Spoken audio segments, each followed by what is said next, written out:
Hello and welcome to expaTView, where we're all about knowing and growing expat women. I'm Renee Lederman, and I'm co-hosting with Brice from our living room to yours.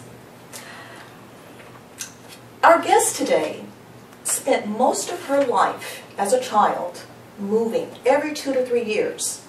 Third culture kids, also known as TCKs, are children who live long periods of time in one or more cultures while trying to integrate that culture with their birth culture, which creates a third culture. The children live within the culture and the parents just reside there. Today, Deborah Lindeen is a counselor and she's an art therapist who has a private practice here in Houston. Welcome, Deborah. Thank you so much, Renee.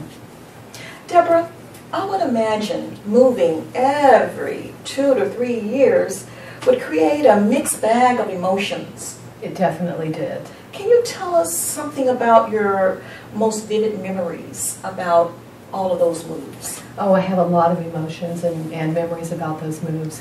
I think it always started for me with receiving my father's military orders. Until you get the orders, you don't exactly know where you're going to go and when you're leaving. And along with the orders, we would usually receive an orientation packet. And it's a packet of information that usually had photographs in it that would tell you a little bit about the place where you were moving, the country, the town. Would show pictures of the school. And my sisters and I would sit on the sofa for hours at a time just poring over that book, trying to see what it was going to be like and imagine what our new life would be like. The move itself was huge, a huge undertaking, and I can remember having to clean out closets, having to clear out a lot of clutter, packing, cleaning, that kind of thing. I also remember some sadness. It was difficult to leave so much behind, and I don't think very many military dependents do goodbyes very well. It was not uncommon for people to just slip away. You would know when their last day at school was going to be, but quite often they didn't come by or come around and say goodbye to you, and I have to say I did the same quite often.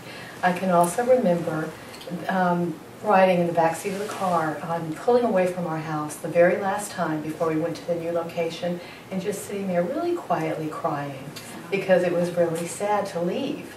However, there was so much excitement associated with going to the new place. I used to love to fly. At that time, it was so much fun to fly. We used to dress up in our Sunday best, and when they laid the tray, they used to use, the lap tray for the meal.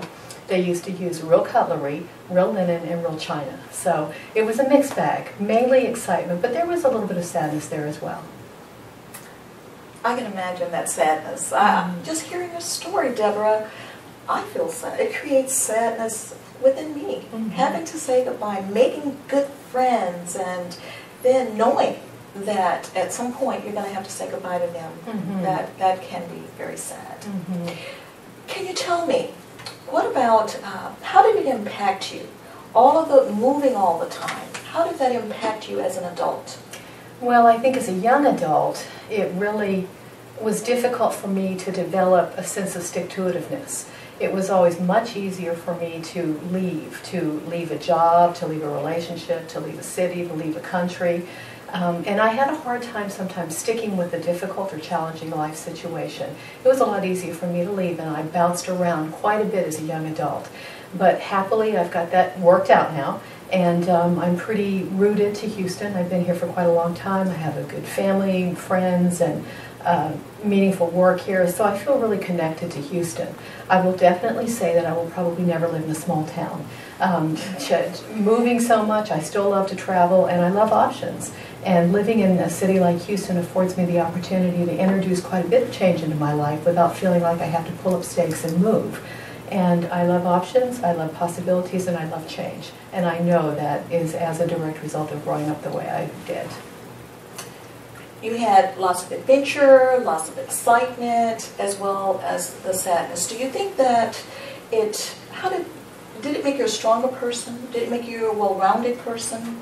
More well-rounded, more confident, not confident? Well, I think so. I think for me, part of my self-identity was I always did well in school. And so that academic achievement was a constant with me, and it was something that I felt was sort of a touchstone and something that I carried with me whenever I moved. And it enabled me to pretty quickly connect up to kids in school and to feel like I fit in. As I got a little bit older, I started using that to sort of research and learn about different cultures and different people. And so definitely I think that piece of my self-identity was developed as a result of traveling. Well, thank you. Thank you so much for sharing. You're welcome. Marie?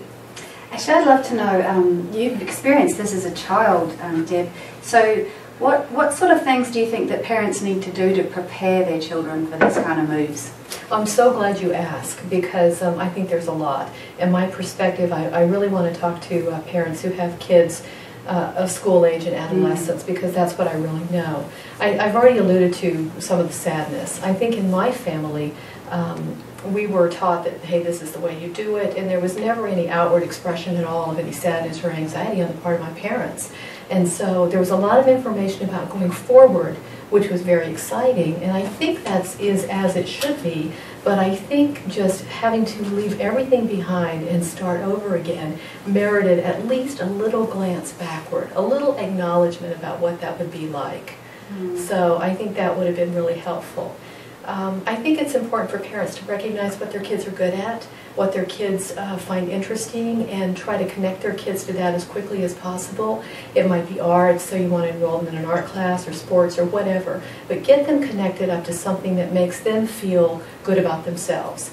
And similarly, it's important to establish familiar routines in the new place. Routines always reduce anxiety, and there is plenty of anxiety flying around in the early stages of a move. So, you know, bedtimes, the time you eat your meals, if you go to church as a family, the kinds of activities you enjoy as a family, get back to those as quickly as you can.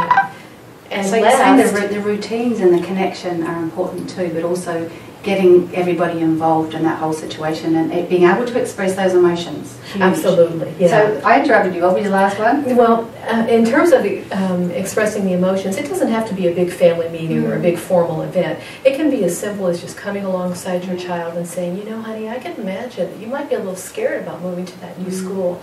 Something like that really allows the child the opportunity to voice any concerns they're having. And I would also say, don't tell your kids too soon you might be moving, because kids need some time to prepare, but they don't need all this long time to really worry about it.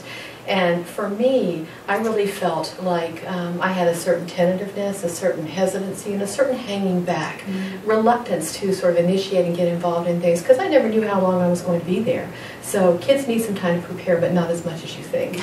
Know that it can be a great experience for your kids, a very rich, rewarding experience, and they'll do fine.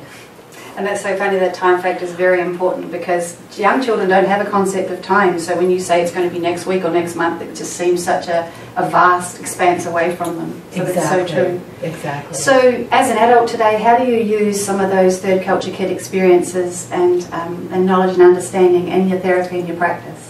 Oh, I think the very fact that I'm a therapist probably has to do with the fact that I grew up moving all over the world. Because I've always liked people, I've always been interested in people, and I think I have a little bit of a sixth sense about what people need to feel comfortable, to feel at ease. I can almost always find something to connect with people about.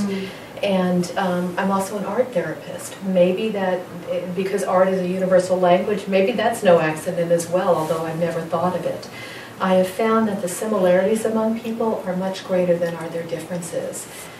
Albert Einstein said that there's really only one big question in life, and it is whether or not the world is a safe and friendly place or whether or not it's hostile. And moving around the world, I've learned that it really is a safe and friendly place, that people are generally safe and friendly, that you can generally trust them, and you can generally trust yourself. So in my therapy, of course, I'm going to talk about feelings, but it's the same questions generally over and over that people are bringing some version of. Am I okay? Do I fit in? Am I competent? Do people like me? And those are the kinds of things that come up in therapy, and I think my life experience has really helped inform the way I do therapy. Absolutely. I can see that so much happening, and with, as you say, the way people can actually draw all that together and use all those experiences, and you have something in common with just about everyone that comes in the door from those experiences. It's pretty easy for me to find something to connect with. Wonderful.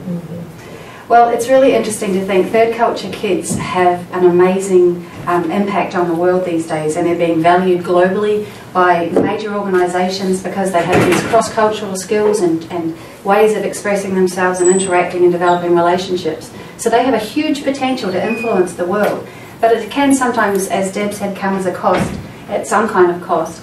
So it's really good to acknowledge that. And as parents, we don't always understand that our expat kids, which are our third culture kids, experience life quite differently to ourselves. So it's important for us to understand that. And in addition to that, like anything, preparation and ongoing support is always the key, as you've said so eloquently. If you'd like to find out more information about Deb, you can find her contact details on our website, together with information about the Kiva Foundation, where we can help to support our sisters globally through microcredit. So please go to the expaTView.com to give us your ideas, your views, your information, and we'd love you to come onto Facebook and tell us about your TCK experiences. Tell us about what your challenges are as parents, or what you worry about the most, and what the greatest gift that you think the expat experience has given your third culture kid. Thank you so much for joining us today. Next week we're going to be having a wonderful person to tell us about new research that's showing that great and accommodation that is available to expats globally. If we can find really good accommodation, it can make a huge difference to our expat experience. Thank you very much, Deb. Thank you, Renee. And mostly thank you to the viewers out there from our living room to yours.